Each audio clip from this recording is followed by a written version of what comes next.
സങ്കീർത്തനം 21:3 അനുഗ്രഹിക്കപ്പെട്ട ഒരു സമാധാനം നൽകുന്ന വചനം കിടപ്പുണ്ട്. നിങ്ങളിൽ ആരിലേലുമൊക്കെ ആ വചനം ഒന്ന് സമാധാനമായി വെളിപ്പെടുമെന്ന് ഞാൻ വിശ്വസിക്കുന്നു.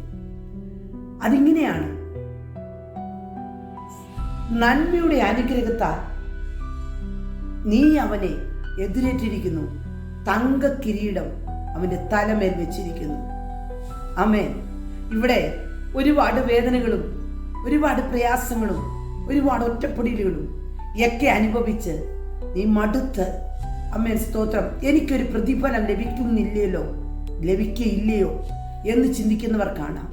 എന്നാൽ ഇവിടെ നീ ദൈവനാമത്തിനു വേണ്ടി, ദൈവ സാന്നിധ്യത്തിനു വേണ്ടി, ദൈവത്തിന്റെ ഇഷ്ടത്തിനു വേണ്ടി, അല്ലെ ദൈവിക ശുശ്രൂഷയിൽ, ദൈവിക നിയോഗങ്ങളിൽ നീ സഹിക്കുന്ന ഓരോ കഷ്ടതകൾക്കും ഒരു നന്മയുണ്ട്. ആമേൻ.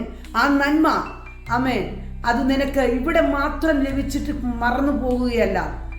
ആമേൻ. നിനക്ക് ഉയരങ്ങളിലേക്ക് എത്തുമ്പോൾ, അല്ലെ നീ എത്തിച്ചേരേണ്ട സ്ഥാനത്തെത്തുമ്പോൾ അവിടെ നിന്റെ തലമേൽ ഒരു തങ്ക കിരീടം, ആമേൻ, ഒരുക്കി വെക്കുന്ന ഒരു ദിനമുണ്ട്.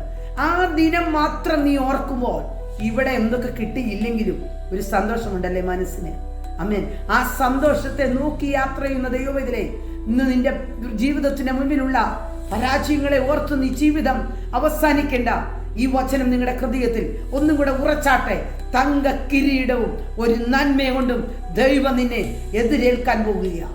ആ നന്മകളിലേക്ക് നീ എത്തപ്പെടുമ്പോൾ നീ ഈ സഹിച്ച വേദനകളെ എന്നേക്കുമായി ജീവിതത്തിന്റെ അനുഭവത്തിൽ ഒരു പ്രതിഫലം എന്റെ കർത്താവ് എനിക്ക് നൽകിയല്ലോ എന്നോർത്ത് ക്രിസ്തുവിൽ സന്തോഷിപ്പാൻ ദൈവം നിങ്ങളെ സഹായിക്കും. പരിശുദ്ധനായ ദൈവമേ, സ്വർഗ്ഗപിതാവേ, അനുഗ്രഹിക്കപ്പെട്ട സമയത്തിനായി സ്തോത്രം. ദൈവം സമാധാനം കൊണ്ട് തന്റെ ജനത്തെ നിറയ്ക്കണം.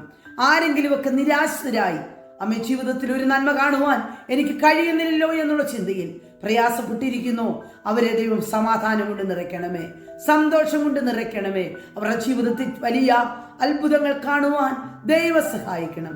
യേശുവിൻ നാമത്തിൽ തന്നെ ആമേൻ, ആമേൻ.